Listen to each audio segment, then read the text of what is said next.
Kelly Bear here. Welcome to my channel. Today we are doing a Things What Tickle My Pickle, my monthly faves. It swung around really quickly. Of course, February is the shortest month of the year, and even though we got an extra day, it's a leap year. But yeah, it went really quickly. I've got lots to show you today. I will divide it up into sections as usual. So first I'm going to talk about the new decks to me, decks that came into my life in the last month or so. I'm then going to talk about the decks that I worked with and how that went, how I worked with them. I will then go on to the books that I have read or am reading, any future plans for anything going into March for decks and books, and then if I have time and depending on how I feel, I might go into like TV shows, films, podcasts, things like that. But you know, that's the thing that people are least here for, I think, when it comes to monthly faves. Most of you want to see books and decks. Understandable. A little bit of housekeeping up front, just for those of you who might not have seen. I know I've been hammering it pretty hard on the social medias and on my community feed and stuff, but it's the only way to sort of promote yourself as a small maker, as a small business. But I do have a shop drop going live today, Sunday the 3rd of March at 7 p.m. UK time, and for those of you that worry that if you don't get there straight away you won't get anything, my stuff doesn't sell out straight away anymore, that's fine. I get more of a sort of steady rate of orders, so you know, you wouldn't necessarily have missed out. There's still stuff in my shop from a couple of things from the last shop drop, which was 3 weeks ago, but I have this time done something a little different. I've created 3 distinct collections with 3 different themes, and each collection has 3 different pouches, a classic standard pouch, a classic standard plus pouch, and one of my sort of 2-in-1 reversible pouches slash spread cloth. So you'll have one of each of those in the collection, and then I've also made a notebook cover and an iron-on patch, and all of the items will be sold individually. It's not like I've made a collection and they have to be sold as one whole thing. They're all sold separately, because people want different things. But I'm going to show you one thing from each of the collections just to get you an idea of what they are. So one of the collections is called The Diviner, and you would have seen I've been creating these sort of hand patches previously. And so everything in the collection is themed around divination. So there's astrology, crystal balls, tarot, palmistry, that kind of thing. So, and it's all in shades of teal and black and grey and purple. I have the Unicorn Tales collection, and it's all lovely, like fun, colourful pinks and lavenders and mint greens and baby blues. And so this is the reversible 2-in-1 pouch and cloth, which has a little unicorn on the end. And this is on the plain side. I have one plain side and one decorated side, and the decorated side has a rainbow with clouds, so you can use this as a pouch and a mini spread cloth, daily draw or on the go.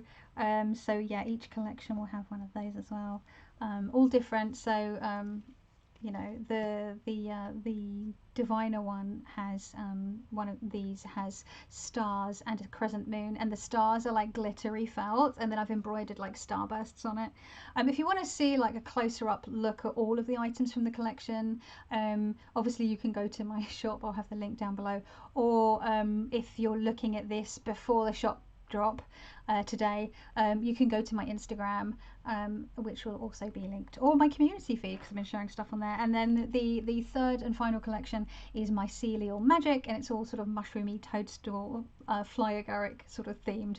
And like I said, each collection has a reusable notebook cover that you can slip your notebook into and out of, your sketchbook, your journal, whatever. And this one has a little toadstool on it, all hand cut, hand appliqued, hand stitched, all of the and it even has the bookmark, even has a little adorable little toadstool on it. So yeah, that's my little bit of shameless self-promotion over, because who else is going to promote me if I don't promote myself? I'm a one-woman show. So every time someone buys from a small business owner gets their wings, it does a happy dance. I literally, like, it makes the day, honestly. It really, really does, because it helps us, you know, feed ourselves, clothe ourselves, that kind of thing. You know, small things like that. So yeah, and the next thing, I'm gonna go straight into decks that came into my life in the last few weeks. So you see me looking down, I've got things written in my notes app so that I can try and keep on top. See, I actually remembered to remember my shop restock when the last time I had notes to remind myself to mention that I had a shop drop. I forgot, even though it was right there on my notes, because yeah, I don't know, it me. Got a cup of tea, but it's a very freshly brewed, so it's quite hot. Oh yeah. So I received a surprise parcel one morning, early February, and I was just like, "What's this? What is this? Who's this? Who sent me this?" Anyway, it was from a very lovely lady, Kim. You know who you are.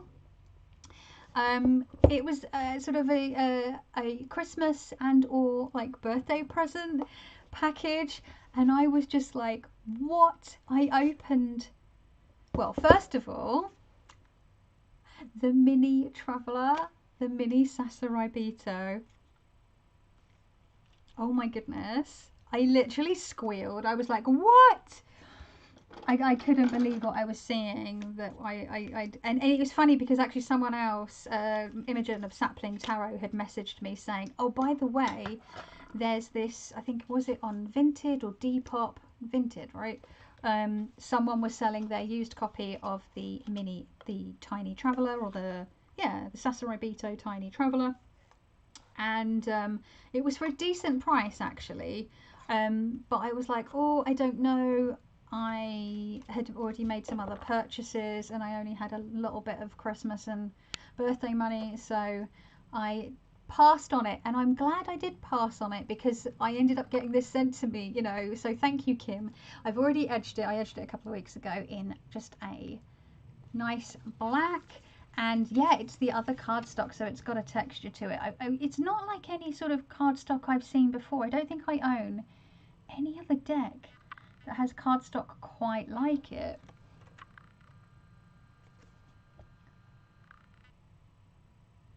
No, I can't see. Oh, there we go. Can you see the texture? But it's different to other linen decks that I've seen.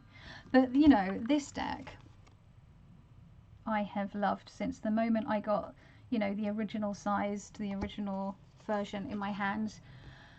I don't know, like I want to say 2018. I don't think I've had it longer than 6 years. I really can't remember anymore. But it is such an important deck to me, and it has been shuffled, so it's all over the shop.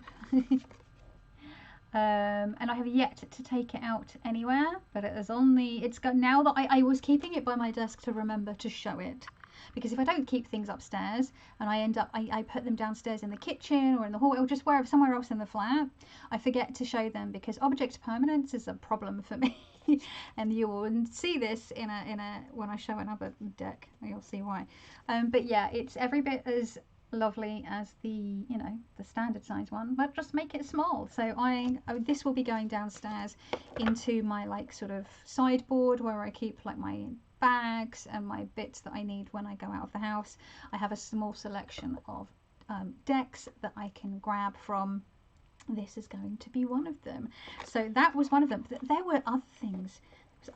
In this box. There was a pin, which I've already put aside to put onto a coat. So I've got that in my like pin box. So I won't show you that. And I got some stickers, one of which is on the back of my journal. My tarot journal. It's a tattoo studio book. But the other deck that was in there, and I nearly like lost my mind. From the Sabbat magazine's Le Tarot d'Étoile Cachée. Now, this artist has done a mass-produced deck for Lo Scarabeo. Oh, that sound. And I want it. It's more of a Smith way, and it's more in like black and gold. But when I was watching a walkthrough of it, I was like, hang on, I recognise this artwork, unless someone's copying them. But it's Elisa Seitzinger is the artist, and Pam Grossman did the book of Which Wave, if you listen to the Which Wave podcast. But this deck, this is actually a UK deck.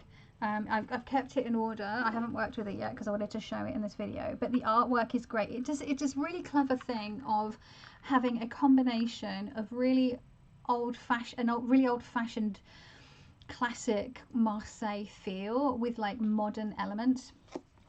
And the silver is shimmery. It's like just matte black edges. It's this really thick card, and it's got really lovely stars on the back.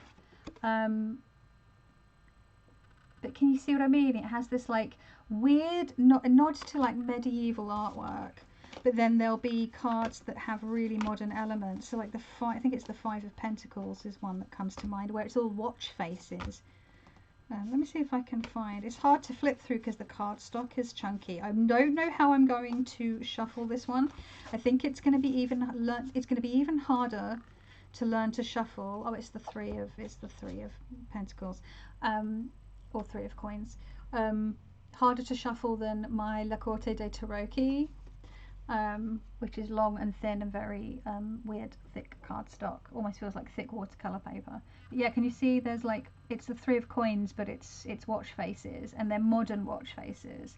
So it's this really clever combination of, this has got 2020 on the coins, and they're all wearing masks, and some of them are crying, because, you know, Panini. This one has a reference to Bitcoin, and I like that it's the Five of Coins because, yeah. So yeah, it's oh, here we go. Here's like wheel halves. I'm obviously just showing you all the coins at the moment, but it has got this. It's really hard to pick up, but it does have like this shimmer to it, metallic. But it's a soft metallic. It's not a shiny metallic. Let's see. Let's look at a couple of the other. So here we have the Seven of Wands.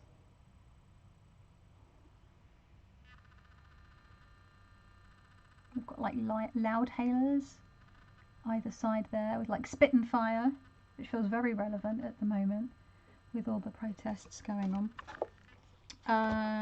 And yeah, these ones, oh, this is like the 10, which has like eyes at the top and then skulls.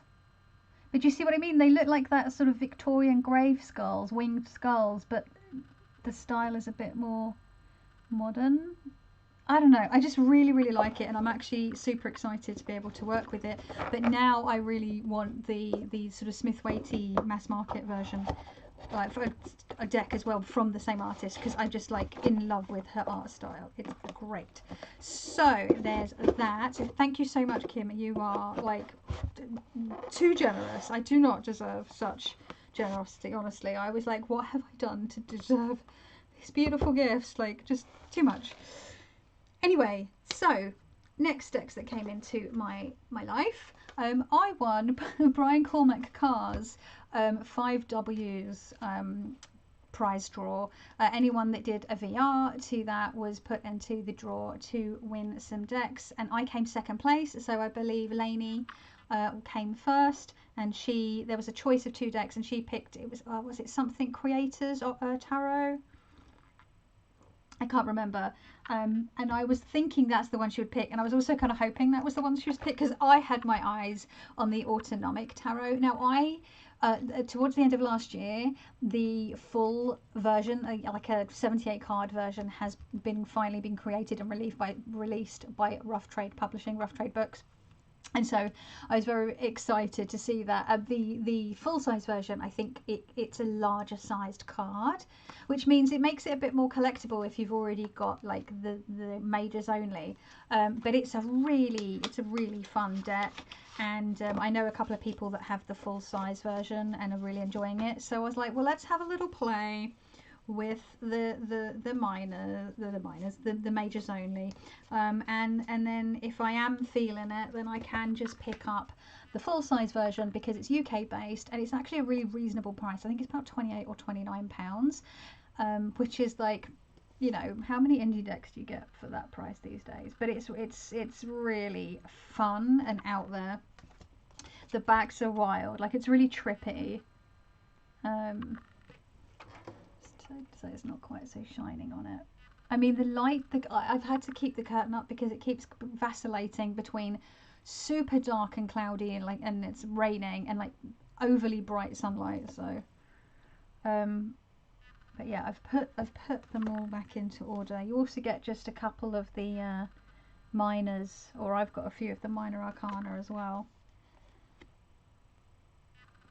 But yeah, it's really interesting. And really fun and kind of trippy. I really like the art style. So yeah, I would like. I think I would like the full size, full 78. So that was, I was so lucky to win that competition. That was really like, I was really surprised. Brian messaged me going, "Oh, you won my draw." I was like, "What?"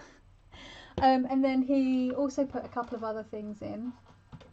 Just reaching over here because I don't have enough room on my desk to put everything that I need to show you. So he put a tarot cat into my package, and I was like, oh my goodness! And it is a Pippish deck. It's a Fournier deck, so it's that really lovely Fournier size and cardstock. They tend to be a bit like smaller, and I really do rate Fournier decks.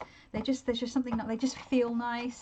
They're a good size for my little hands. They're a good price. They're pretty readily available. I think Sylvia Tarot Magpie is also a Fournier fan as well. Oh, Fournier fan. Oh dear, where did I put the majors? Oh, I somehow put the majors at the back. No, there we go. I put a coin. Okay, so it's all cats. I've yet to have a deck that is all dogs. Every now and then I toy with the idea of making my own sort of dog-based Marseille, but like I just don't have the follow through. I would get bored about like a fifth of the way in. I just know. I know what I'm like. I need novelty. My little neurospicy brain needs the dopamine. Okay, come on, camera. But yeah, these cats just have like the funniest faces. Again, they have a little bit of a medieval art. Like, you know, when you see cats drawn in medieval art by someone who's like never seen a cat before, and they just like, I just love medieval art. It's just wild. They all just look a bit like over your shit, or a bit drunk, or a bit pissed off. I guess they just look like cats. You know what I mean? There's that slight squint in his eye, which makes him look a little shifty. But yeah, it's really cute. I put it all in order. So I'm looking forward to, again, I haven't worked with this one yet because I wanted to keep it by my desk and keep it in order to show. Would anyone like a walkthrough of this? Is this the kind of, I don't know, I'm sure there's walkthroughs of this out there, but when was it published? 2020. It's been out for a few years, so there's probably plenty of walkthroughs out there anyway, I guess. You don't need me talking about it, do you? Right, okay, so that was in the box, and then Brian very kindly also popped in a copy of this book, We Are the Sacred Masculine Rising, and it's essays from various sort of occult, mystical, magical men, and you know, people who identify as men. I don't know, are there any trans men voices in this? I don't know, but Brian wrote one of the essays in here, so I'm looking forward to reading that. So thank you, Brian, if you're watching. That was very kind of you to pop those extra bits. It's very kind of you to send the prize, let alone the other bits and bobs. And the final deck that came into my life was last weekend. My lovely friend over at Cosmic Creepers Tube, shout out to Cosmic Creepers Tube. T was getting rid of some decks, selling some decks, giving away some decks, and she did a live going through which deck she wanted to get rid of, which deck she might hang on to. And I was in that live chat, and she showed the Halloween Oracle, which has been on my wish list. I literally, probably, when did this even come out?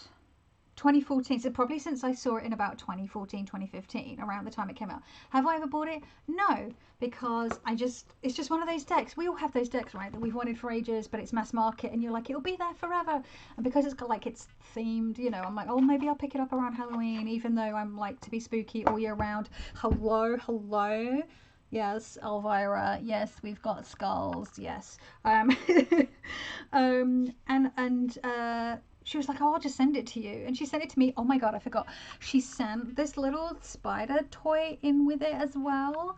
Oh my God, I love him. He's a squishmallow. This is my first ever squishmallow. He's so cute. I've named him Bert with an E, Bert. And he sits on my desk right there. And then when I'm stressed, I can squeeze him. I've also got an F-bomb that my friend Kat made for me a few years ago, which I also have on my desk. So I can double squish when I'm stressed or we're having a really tense moment in one of our D&D games. I can just be like, because I'm a fidgeter. I need to fidget. Fidgeting, stimming. So yeah, so thank you for throwing that in, T, as well. I feel like I've been so spoiled for no reason this past month. I'm like, what? It's really sweet. I don't deserve it. Oh my goodness. But yeah, I've already edged it. I've been edging decks whilst playing D&D. It gives me something to focus on so I can pay attention to the game when I'm not actually actively role playing or taking notes. I like to edge decks. That's been the thing I've been doing the last few sessions. I love this. You know, then some of the cards are a bit cheesy. Some of them I'm a little like, oh, that could be a little problematic. But for the most part, I'm like super into it. I know some people complain that there are like I think it's 4 skull cards. I like the skull cards. It's crying. It's got a crystal ball. I have a crystal ball on one of my notebook covers that I'm going to have selling tonight. I've been like, I don't know, I really want a crystal ball just because aesthetic. I will probably also try to scribe with it. I don't want it just sitting there, but you know what I mean. Like, who doesn't love a crystal ball? So yeah, I'm excited to, now that I've edged it, and it still smells a little bit of the incense that the whole package smelled. I smelled quite a bit of, well, I think it was Nag Champa, which I love. So that was really nice. But yeah, I'm excited to work with this. I will be working with this. Like, I won't just be keeping this for Halloween. I will just be using it whenever. And I'm looking forward to working out what decks I want to pair with it. Not just my obvious pairings, like, you know, I feel like the Halloween tarot, the cartoony old school Halloween tarot would go great with this, for example. But you know, other decks that will pair nicely that are not themed. I think the first one that comes to mind is the Raven's Prophecy would probably work nicely with this. Anyway, so those are all the decks that came into my collection. No books other than the one, like I didn't buy any books. I didn't buy any of the decks. What a spoiled little madam. And I was gifted a book. So I didn't buy any decks. I didn't buy any books, but I was gifted some, and I'm just like blown away. So thank you to everyone for your very sweet generosity. It is greatly appreciated. So decks that I worked with. So the first 2 weeks of February, I worked with the Zeke's Arcana, which was the deck that I spent the bulk of my Christmas and birthday money on and was having a love affair with. I do love it. There are valid criticisms to be made in the sense that there are only slim bodies in the deck, which is the one thing that initially put me off when I did see, you know, full throughs of it when it first came out. But it was just so compelling to me, and I think also because I knew it was going out of print, I was like, well, it's now or never, and if I get it and I don't work with it, or it doesn't, you know, it is a deal breaker for me, then I can always pass it on. There will definitely be someone who will have this, especially once it goes out of print. You know, people will be looking to get copies of it. But actually, I've really enjoyed working with it. It really brings me joy. I mean, because of the coloration, like having the curtain closed and this particular lighting isn't showing just how vibrant it is. but yeah, I really enjoyed it. I think the book's pretty good to just sort of as a jumping off point. Yeah, and so I was pairing that with the Alvine Atka Sparman podcast Oracle. Where we go? Let me just, let's see. I was pulling 3 tarot cards for the week ahead, and then I was pulling 1 card from this, and then each day I would pull a single tarot card, and then I would also pull a therapet card. So this is how I had been working with tarot for the first part of, through January and first 2 weeks of February. So you can see, let me just put some of these together because I need to show you how they look and what sort of why I paired them. So you can see how like the juicy colours of the cards of like the therapets works really, like it's almost exactly the same at the bottom there, both of them. Look at that with the pink and the orange and the yellow. Interesting. And you can see how something like the Atka Sparman Oracle with the pink, and this is a bit more, the artwork's a bit more sort of weird and surreal like this, but in a different style. And I felt like the the limited color palette of this one really sort of balanced nicely with the very bright, vibrant colors of the Zeke's Arcana. So yeah, I was pulling 3 for the Monday for the week ahead, as a week ahead reading, and one of these, and then every single day I would pull a tarot card and a therapist as like a little message of encouragement and support. And then what I was doing at the end of the week on a Sunday or maybe on a Monday morning is looking back, because obviously I had the 3 initial cards for the week ahead, and then I would also pull a card from a tarot card for Monday, and then I would pull a card Tuesday, Wednesday, Thursday, Friday, sometimes Saturday and or Sunday, just depending. But I'd have at least 5 extras. So I'd have at least 8 cards to look at, tarot cards, and like look at the week in it. So it's like a spread that builds on itself. So do I have it? I have it in my, I'll show you my tarot journal so you can see a bit more clearly what I mean, because me just waffling on about it. Okay, now that's my Lenormand. Okay, so here you go. Here we see we've got, come on camera, come on. So the card to the side there, number 1 was the Oracle card, which would have been the Atka Sparman, and then 2, 3 and 4 are the tarot cards for the week, and then 5 and 6, this was the tarot card for the week, and 6 was the therapist, which is why it's bigger, and I write about it. And then each day I would then pull a single card. So for example, quick card of the day reading, Zeke's Arcana, question, what kind of attitude do I need to adopt, or what task needs to be carried out today? Answer, 9 of coins. So I didn't even bother drawing like the cards out because you don't need to. And I would just do that every day. But did I do that the following? Let me just check. Yeah. So I did that. I worked with these all together for 2 weeks, and if I had a Lenormand question, like if I had a question that I wanted to ask the Lenormand rather, I would use either the Lilac Lenormand, because you can see, right, with these lovely colours and the Therapets, it all goes nicely. It all works really well. Oh well, again, like so. Or I would use the Brown Witch Lenny, because I've just been having such a love affair with the Brown Witch Lenny by Auntie K. And I felt like, although the art styles are really, really different, there's a lot of the softer lilacs and softer colours in the Brown Witch Lenny still tied in with the softer colours of the Therapets.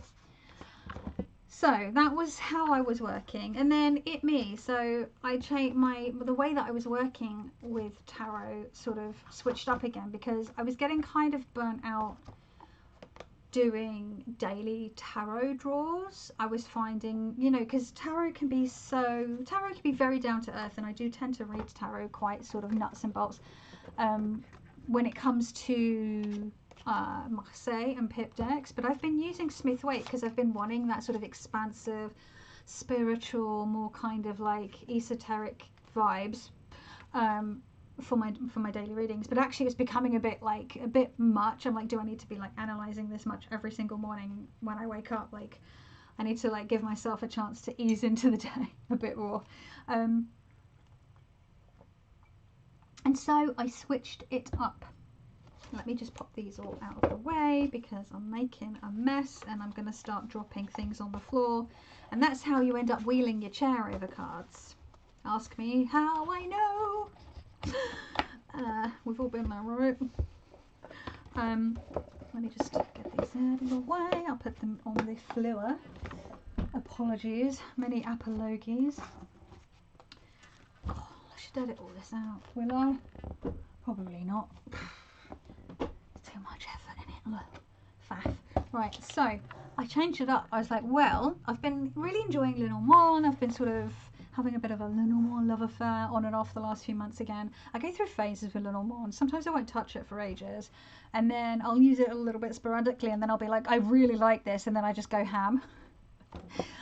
So one of my other birthday deck purchases with the little £20 I had left was the Golden Universal Tarot. This is purely a purchase from seeing Ken Boggle on Living for the Dead, queer paranormal investigation show produced by Kristen Stewart, K-Stew, who I love, by the way. I'm so here for her, like,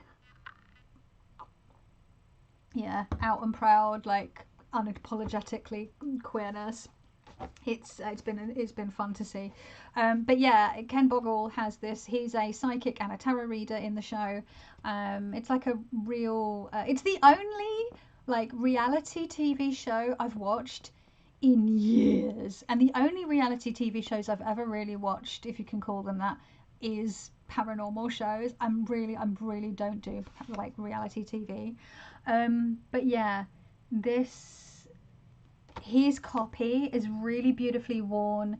It's all chipped up and dinged, and all of the cardstock is fluffed up, so the deck is almost like twice the thickness because it's all like lost a bit of its integrity and fluffed up. It's beautiful. It's stunning. And I was like, well, you know what? The Universal Tarot I don't really like, but when you put a bit of bling on it, I'm into it. And unlike the Sabat magazine's Tarot, Le Tarot de l'Étoile Cachée, which has a very muted, soft metallic, this is a very sort of gaudy metallic. And I did toy with the idea of edging it in gold, because more is more, right? But actually, I was like, I'm actually going to do it in black because it's got the black border all around the front and the back of the cards, and I think it actually looks a lot sexier. So that was another edging whilst playing D&D situation. So yeah, what I was doing, if we go to the next week, Monday the 12th of February 24, this was my reading. I had my oracle card at the top, 3 tarot cards for the month, and I did 3 Lenormands. Now the Lenormand decks, I was using the Golden Universal Tarot, which, you know, it's a Smith Waite clone-ish, and I showed it in my Ride or Die video last weekend. I pulled an item from the Between the Worlds Oracle. The information in the book is very hit and miss because a lot of the nitty gritty of the book, like the meat of the message, is very sort of often it feels very not expansive, what's the word, very intense. Like it feels like every single one of these is a major arcana card and they relate to something really intense, which is a bit much for a little bit of a little like I take it as a talisman for the week rather than a message of encouragement and support. I found framing it when using this deck last year that way, it didn't really work. But it's saying, give me a talisman, like, you know, when I'm shuffling, give me a talisman to, you know, work with or keep in mind for the week ahead. And so, you know, I found working it with that way and just using the little quick message, 2-line quick message, was a lot more useful for me than the like really in-depth description explanation of the card. But a little acorn. I have an acorn in my casting set as well. It was an acorn I collected at Glam's Castle in Scotland last October. So it's got a special, it's really special. So yeah, I was using, 3 cards for the week, a talisman for the week, and they would go on my altar to like refer to. And then what I was doing is I was doing 3 card readings with Lenormand, and I was using the Gilded Reverie Lenormand by Ciro Marchetti. I have the extended edition.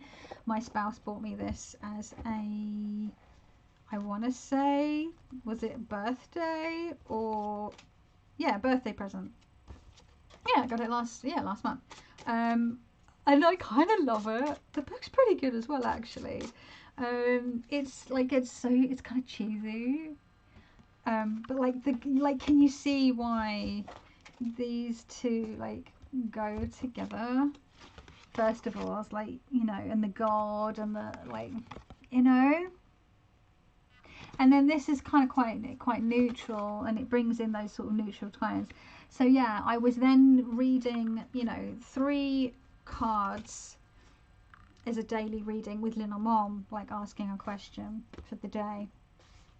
But I was finding I was really struggling. I kept having to read my Lenormand, do my Lenormand readings in the narrative sort of comic book style, from left to right, reading it like this and then this happens. But I actually learned to read Lenormand this classic way. I think it's the more traditional way, which is you have your first card and then the second card is happening to the first card. But for some reason, I don't know what it is, I was really struggling to do that. I don't know. I was really finding myself getting stumped. So I was like, do you know what? Let's knock it back and let's just do 2 card daily Lenormand readings. And so that's what I did. I switched to, by the Thursday, I was like, I'm just going to do two cards. The number of times I have pulled Garden and the Fox in the last month is silly. Garden the Fox, not, and both of them I've in separately in other combinations, but also I got a reading that was Garden and then Fox, and then I got a reading that was Fox and then Garden, and then Fox and Garden keep turning up in other 2 card readings that I'm doing. So yeah, this combo was really fun. So I used this for a week or so, couple of weeks, I think, no, for a week. And then for the last week or so, I switched it out.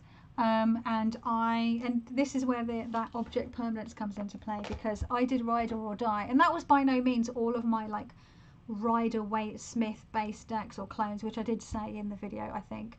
But it was the ones that were very much either Pixie's artwork or redrawings. This deck was downstairs because I had it downstairs ready to use the next day for my morning reading, my big Monday morning, my big week ahead reading that I do on a Monday morning over breakfast, is my Melanated Classic Tarot, which is, a Smith Waite and a redrawing, but features people of colour, features people of the global majority, and I really like this one. And I was like, oh. And I was like, well, I think I might have said in my video last week or in the description underneath that I might do a part 2 of my Rider or Die, where I show more, where I get more expansive with my Rider decks and just show you the ones that I showed last week are more what you think of when you think of Rider, classic Ridery, and then get more expansive with it. So decks that are more modern, This Might Hurt, decks that are more inclusive and diverse, decks that sort of are more themed, but that are still Smith Waite. So I might do a part 2, and I will have to share this one. But yeah, it's basically a redrawing.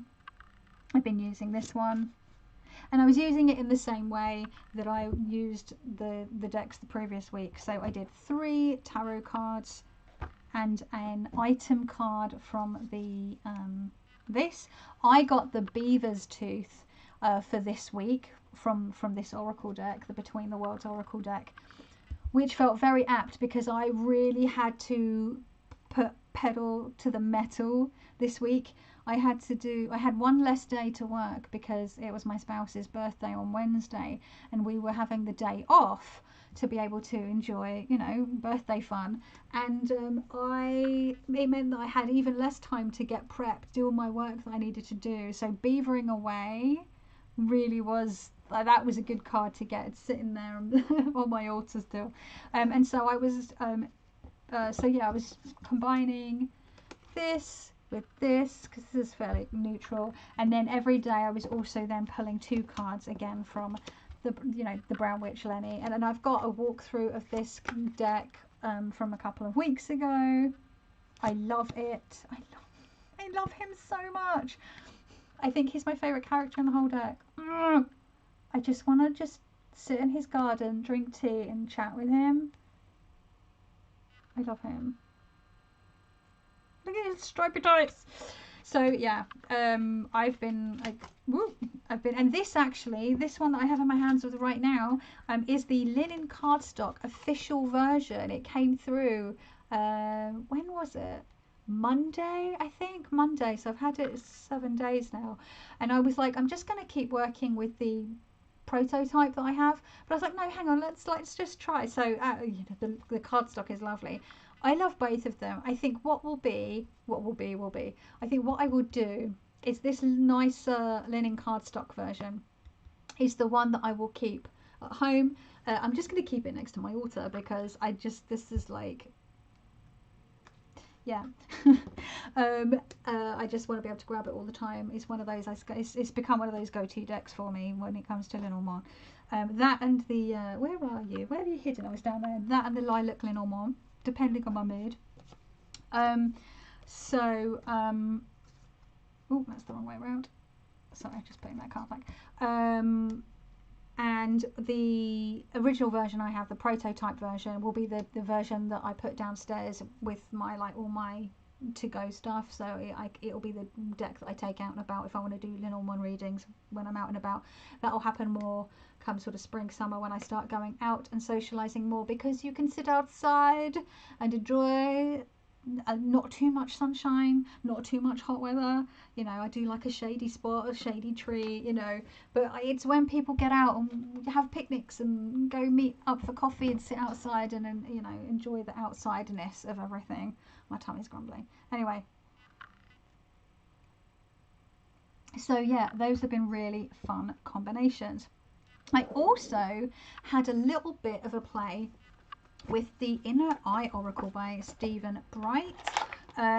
Did some practice readings, had a little play with it, found it quite interesting. And the reason I sort of grabbed this was to do with one of the books that I've been reading. And yeah, I'm not, I have to admit, I'm not a fan of the cardstock. It's too thick. I do love the red edging and I do love the deck itself. I love the backs. I mean, yes, hello. The illustrations, some I like, some I don't. Some of them, you know, I like that, for example. It's simple. I like the birdcage one we just saw. And I really found the way that Stephen talks about the way to read and the order to read cards in and how the order of the card will affect it. It made me think of Lenormand. And like the example spreads that he's got in the book. I've been really enjoying that. So I had fun playing with that, but this will be something I continue to do going into this, going into March. I'm going to carry on with that. But yeah, I wanted to say, I wanted to have, one of the things that I wanted to do that I mentioned in my last faves was that I wanted to have a play with that, and I did. And like, so far, thumbs up. Cardstock, thumbs down, because it literally hurts my thumbs. I cannot riffle shuffle it, and I do have a lot of pain in my digits happening. So yeah. Books, let's get on to books. Do you know what, yeah, this is getting very long. Books, I didn't read, I think I read more than I did in January, but not as much as I would have liked to. Still having issues with concentration. You know, there's all sorts of things going on in the world which is like taking my attention, taking my time, and so I found it harder to read. But I've been reading and have almost finished the awesome Roger J. Horn's cartomancy in folk witchcraft, which was what sparked me going, oh yes, let's have a play with the inner eye oracle. It's a different, you know, there are so many different ways that you can read playing card cartomancy. I would like to pick up a couple of other books and like work out what I would like to read playing cards as, because he says you can apply this to Marseille, which you can. His way of that he describes, he gives a mnemonic, he gives a little poem that you can read to remember the meanings of the cards. I love the way that he writes about the major arcana in this deck, in this book. Really love that. But I already have my own way of reading Marseille and pip cards, pip decks, and so I don't think I will transpose. It doesn't. This doesn't work for the way that I read Marseille. I'm already kind of like have my thing, and I would like to treat playing cards as slightly different. It's a different system. It feels different to me as well. I also really liked the way that he talks about the court cards in this, and I will be definitely utilize, not you completely transposing it onto like the way that I read courts in tarot, but we'll be sort of pulling a few of the ideas from that which that he spoke about in here. I'm just trying to find the mnemonic that he offers for you to remember the way to read the cards. Let me see, where are you? Oh my god, come on Kelly, where is it? Where is it? The four suits, the red, the black, understanding the cards.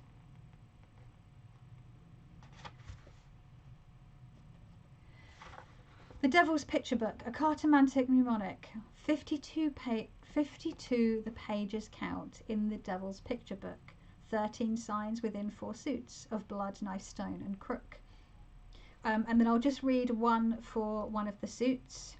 Blood to cherish loved ones, a knife to joy divides, stone to keep all treasures, a crook to family guide. So that's for all the suits. And then he talks about, it goes on to talk about the aces, the numbers, and the courts. It even talks about the jokers. Yeah, so really loving this. I have a little bit, I'm actually in the bit about like making cartomantic sigils, which is really fun. Love me a sigil. I've been listening to the latest Lux Occult podcast episode, which is an interview with Aidan Wachter. Yes, I know, I'm an Aidan Wachter fangirl and I mention him all the time. It's because he's very heavily influenced my magical practice in the last, and way of thinking about things in the last, 5-6 years. But he is apparently working on a strange book about sigils, and I was thinking, of course, it's going to be a rather strange book about sigils if it's Aidan Wachter, because he comes at things from a very interesting angle, but in a way he explains things in a way that's very accessible. So I'm excited for that. I still need to pick up a copy of Weaving Fate on saying that, because I don't actually have that one. I've worked with 6 Ways for so long, and sort of pulling in bits of like the things in Changeling, his 3rd book, that there's just so much in both of those books that the idea of getting onto the work in Weaving Fate feels like overwhelming, because I'm still like in those other books. Anyway, I did start braiding Sweetgrass, but I have not, I've only got into one bit of it, and what I've read so far I've enjoyed, but I ended up tearing through this one a bit more, and then I haven't read any at all in the last week and a half in the mornings. Usually I do read these non-fiction in the mornings, and I haven't been able to like get my head in the game to read. I've just been, so I've been really slow on those. I've been reading Wolf Hall by Hilary Mantel. I am loving this, and then as I'm reading it, I'm picturing, I'm hearing, I'm seeing the actors that play the characters in the BBC adaptation of this book. Mark Rylance as Thomas Cromwell. I love him as Thomas Cromwell, and yes, obviously Thomas Cromwell. Interesting character, but he plays Mark Rylance. I don't know, he makes him kind of hot. I'm like, don't make me fancy Thomas Cromwell in the show. I don't know, I have weird tastes. I like strange people. I find strange like looking, if someone is compelling, there's something like interesting, weird looking, something different about them. That's usually, and they're kind and they're funny, or a combination of those. I find that way more attractive than someone that's just like straight up apparently conventionally hot. I can't be alone in that, right? So ideas for next month, I think. Um, I am going to. I haven't actually picked out any decks for next month. I say next month. It's the 3rd of March as I'm filming this. It should be the 3rd of March as this video goes up.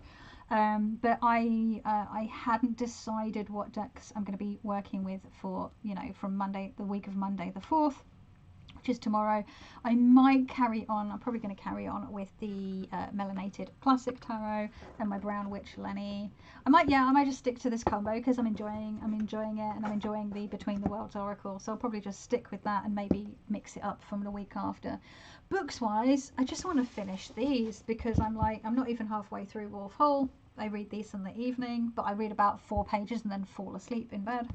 And I would like to finish the little bit of this, and then I would like to get properly into reading Braiding Sweetcars. So yeah, nothing new on that front.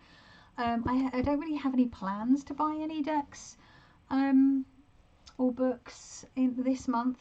You know, I've got plenty to be getting on with. Obviously, there's always decks and books that I want, but you know, I need to like work with and read the books that I already have a little bit before I start bringing others in, because then otherwise I start to get overwhelmed. And then things, I might just do a quick little, like, why not, things that I enjoyed. Meow meow meow meow meow meow. Boo boo boo boo boo. Channel shout outs. Let's do channel shout outs. So I've been really enjoying Sapling Tarot, Imogen at Sapling Channel. Sapling Channel. It's because I was reading the word channel as I said it on my things. Sapling Tarot. Been really enjoying what they've been doing on their channel. Sylvie at Magpie Tarot. Tarot Magpie, married. Sylvie, I'm so sorry. Tarot Magpie, right? Yeah, it's Tarot Magpie, not Magpie Tarot. My brain. I just, I mean, God, not, I mean, for her nails alone, but not just the nails, but like, I just enjoy listening to her chat about the things that she, all things tarot. I've been enjoying Candela Obscura, Critical Role's Candela Obscura series. I'm now on to the 3rd storyline. I've only watched the first episode, so I have 2 more, and they've actually got another 4th storyline. So they do storylines of 3 videos each, and yeah, I'm on to the 3rd one, and they've now got a 4th one coming. It's either out or coming out this week. I can't remember. Oh, coming out tomorrow, Monday. Yeah, what else? Channels. I've just sort of been bouncing around. I've been watching a little bit of Sewing Tube, a little bit of Tarot Tube, a little bit of Witch Tube. This morning I watched Thorn Mooney's response to the sort of, what's it called, occult tea that Polish folk witch, red-headed witch, and I believe there was someone else. Apologies, I can't remember the third. I think there was 3 people that had put that hashtag out, and there's been a bunch of responses. I've watched. Actually, tell a lie, I've got about 5 minutes of Johanna's one to watch. I've just reminded myself because, like, hang on, did I comment on that video? No, because I hadn't finished watching it, but I saw Thorn Mooney's one pop up, and I watched that this morning over a cuppa, which was enjoyable. I've been watching Thorn for over a decade. I think I found Thorn Mooney somewhere in 2011, 2012. So I've been watching her for a long time, and she doesn't make as many videos as she used to. So I'm always keen to watch one of hers when they pop up, because yeah, I've been enjoying her stuff for a very long time. So I've been enjoying watching the odd sort of VR, but yeah, that's, you know, I'm all over the shop, aren't I? Bloody hell. TV and film, I really enjoyed Echo. I don't understand why people say they're not interested in this character, or they don't think it was good. I enjoyed it. I enjoyed the like more down to earth, or was it showcase wing of the Marvel franchise, Marvel stuff. I really enjoyed it. I think it was you know, she's kind of an anti-hero, right? in a way, or she's sort of finding her way out of a dark underworld and into a lighter, like when I say lighter, I mean like into coming out of this unshady underworld and into, you know, not a shady underworld. I'm really getting tired, and I think my glucose levels are dropping because I just cannot like articulate what I need to say. I've been watching Salem, which is like, it's obviously historically inaccurate and it paints witches as the bad guys, but I kind of like that sometimes. Sometimes I'm like, sometimes we want like good, sweet, lovely, fun, cute witches, and sometimes we want bad bitch witches who are like fucking up your shit because. So yeah, it's kind of ridiculous, but I also kind of love it, and I'm so like some of the costuming is not historically accurate. Some of it is, some of it is not. But I'm just going with it. But some of the costumes are stunning. Like Mary Sibley's costumes, she always wears black, Puritans, right? But it's always like, it's, oh my god, some of the costumes that she, and oh my god, there's, what's her name? Gloriana, the character Gloriana. She has this one outfit which is like purple and green or red and green. Oh my god, it would be like velvet or taff. Oh my god, it was so beautiful. I'm like, I want that whole outfit. And then her mum as well, who runs the brothel, has this gorgeous like red outfit. I just want it all. I want it all. It makes me want to like sew stays as like precursor to sort of full, what we would think of like as full corsets. And I've been continuing to watch French sort of supernatural procedural drama, Black Spot or Zone Blanche. I'm really, really enjoying it. I've been slowing down on it because there's only 2 seasons and there's only about 8 or 10 episodes per season, and I don't want to run out of episodes, so I've like really slowed down on that, but I've been really enjoying it, so I do recommend that. And then film wise, I really enjoyed Marvels. I finally got to watch Marvels. I think there was some issues with the pacing and editing, but for the most part I loved it. And you know, the flirking scenes on the saber, if you know you know, with a certain like show tune, perfection. Loved it. And I really liked seeing Kamala Khan interacting with the sort of older generation of superhero. Yeah, I just really enjoyed it, seeing that. Yeah, so I will probably watch it again at some point. And then after that, me and my spouse have been doing an X-Men movies watch along, not in chronological order, but in release order. So last night we watched The Wolverine, which I quite enjoyed. I liked that it was set in Japan. It made it like a little bit more interesting for me because I'd love to go to Japan. I would absolutely. It's one of those like bucket list things for me. So it was just really cool to see them, you know, in and around Japan and like Tokyo mainly, but it was like set in other parts as well. So that was fun. But yeah, some of the I stopped watching the X-Men films after the first initial 2 that first came out because I just, yeah, I don't know. I just heard they're not. So they've been very hit and miss for me, but I'm like a completionist, so we're doing it. We're doing it. I'm counting Deadpool in those as well. We're going to watch Deadpool and Deadpool 2 because Deadpool and Wolverine comes out later this year, and I am so excited for that. I am so excited for that because, yes, I'm into it. Yeah. Music wise, I've been super obsessed with Chapel Rowan. Shout out to Logan from Larkin Legend because they introduced me to Chapel Rowan last year and said, hey, there's this musician, I really, really enjoy them, I think that you would like her. And I have been obsessed. I might have a crush. She's very cute and she's very queer. She's great. Yeah, I think her music's great. It's fun. And then podcasts. I've been listening to a little bit of Where Did the Road Go? Vase, as always. Shout out to the Vase boys.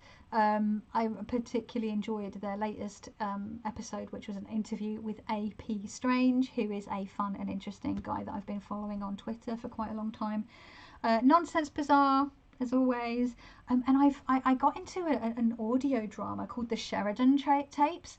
I'm about 15 or 16 episodes in. I can't work out if I find the main character, the woman that is sort of, is it Alice Sheridan? Is it Alice?